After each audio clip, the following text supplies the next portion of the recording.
frères et sœurs, chers amis, internautes et auditeurs, nous poursuivons le programme des 100 jours de prière. Ce programme vous est proposé par Espérance TV en association avec l'Institut de la Voix de l'Espérance. Nous sommes au 45e jour de prière. Aujourd'hui, dimanche 10 mai 2020, pour certains, c'est la veille d'une libération. En effet, demain lundi 11 mai, le gouvernement français a programmé la fin du confinement dans certaines régions de France et dans les départements d'outre-mer. Nous sommes confinés, je le rappelle, chez nous depuis le 17 mars 2020. Cela fait 54 jours. Mais attention, nous sortons du confinement, mais le virus Covid-19 continue à circuler.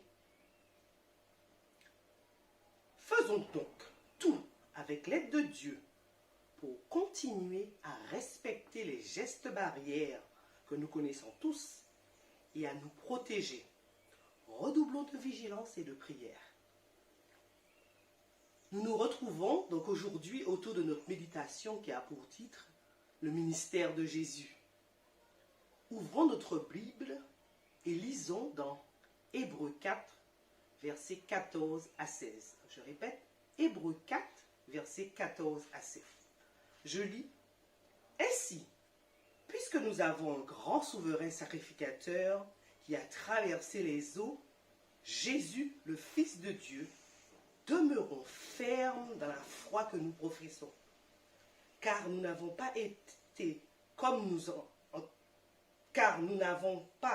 un souverain sacrificateur qui ne puisse compatir à nos faiblesses. Au contraire, il a été tenté comme nous en toutes choses, sans commettre de péché.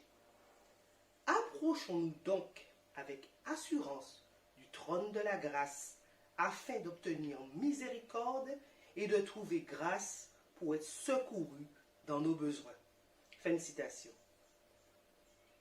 Voyons alors que nous avons un grand souverain sacrificateur qui est passé dans les cieux, Jésus le Fils de Dieu. Tenons ferme notre profession. Quelle est notre profession? Nous professons suivre le Christ. Nous nous disons chrétiens. L'amour de Dieu coule-t-il continuellement de nous vers les autres? Quand Jésus était dans le désert, il n'avait pas été là à la recherche de tentation. Il voulait être seul. Il voulait méditer sur sa mission et son œuvre et se préparer par le jeûne et la prière à fouler le sentier ensanglanté. Mais Satan, sachant que le Sauveur était allé dans le désert, pensa que le moment était favorable pour s'approcher de lui, pour le tenter. Avec le poids terrible du péché sur ses épaules, Jésus résista à l'épreuve redoutable de l'appétit, de l'amour du monde et de l'amour de soi. Jésus est le Fils de Dieu éternel, mais en tant que garant de l'homme, il devait affronter et vaincre toutes les tentations que connaît l'homme. En Christ, la divinité et l'humanité sont unies. Par conséquent, il est capable de secourir tous ceux qui sont tentés, capable de sauver au maximum tous ceux qui viennent à Dieu par lui. Christ était en tout point tenté comme nous, mais sans péché. Quoique si haut et si saint, il a eu pitié de notre faiblesse et se penche pour nous secourir. Satan l'a assailli en tout point, mais il n'a péché ni en pensée, ni en parole, ni en action. Il n'a fait aucune violence. Aucune ruse n'a été trouvée dans sa bouche.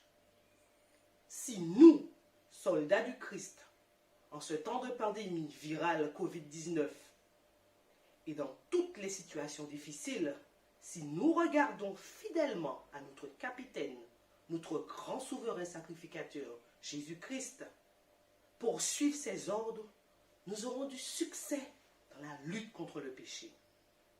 Peu importe la férocité des assauts, nous serons vainqueurs et nous résisterons à tous les traits enflammés du malin. Lisons un extrait d'un ouvrage de Madame Ellen White, manuscrit 42, 1901. Je cite, « Le Fils de Dieu a rempli son engagement et est monté aux cieux pour prendre le commandement de l'armée céleste. Il a accompli une phase de son sacerdoce en mourant sur la croix pour la race déchue. Maintenant, il accomplit une autre phase en plaidant devant le Père le cas du pécheur repentant et croyant et en présentant à Dieu les offrandes de son peuple. Ayant revêtu la nature humaine dans laquelle il a vaincu les tentations de l'ennemi et possédant la perfection divine, le jugement du monde lui a été confié. Le cas de chacun sera examiné devant lui. Il prononcera le jugement, rendant à chacun selon ses œuvres. » Fin de citation. Jésus devenu humain est mort et est ressuscité. Maintenant, il se tient dans le sanctuaire céleste en tant que représentant de tous ceux qui lui ont donné leur vie. Quand vous priez, il vous écoute. Lorsque vous cherchez le pardon de vos péchés et la victoire, il vous écoute et sur le champ, vous communique la puissance nécessaire pour vaincre. Alors que nous vivons à l'époque du jugement, avez-vous fait de Jésus le grand prêtre compatissant, votre avocat? Vous êtes-vous réfugié dans sa justice? Accepterez-vous non seulement d'être couvert de sa justice, mais aussi d'être rempli de sa justice en pratiquant les œuvres qu'il a préparées pour vous? Avouez-vous en parole et en acte votre Rédempteur? Conformez-vous votre vie à ses saints principes? Nous louons Dieu pour ce temps qui nous permet de vivre tant de confinement où nous renouvelons nos forces spirituelles dans la méditation et la prière. Nous remercions Dieu car des personnes témoignent.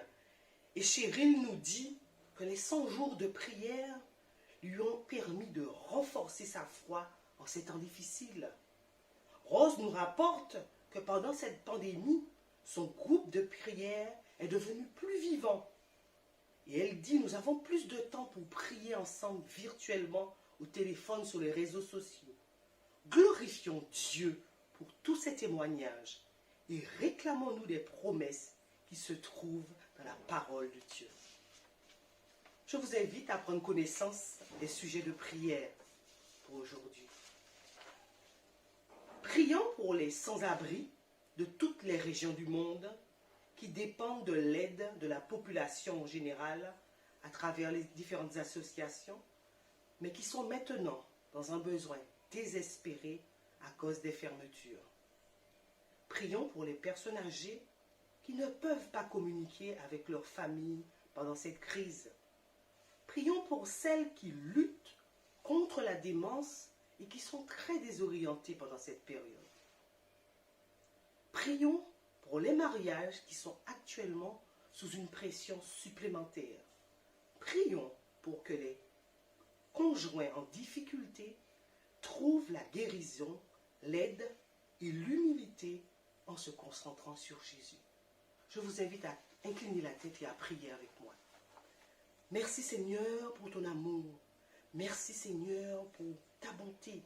Merci Seigneur de faire de nous tes enfants. Alors que Seigneur, nous sommes inclinés devant toi pour nous réclamer de tes promesses, parce que tu nous dis que là où 2 ou 3 sont rassemblés, tu es au milieu de nous. Nous croyons que tu es au milieu de nous. Et nous te demandons d'assister tous ceux qui ont besoin de toi. Les personnes âgées, les personnes qui sont sans abri, les personnes qui sont en couple et qui présentent des difficultés dans leur couple. Reste avec tous tes enfants et bénis-nous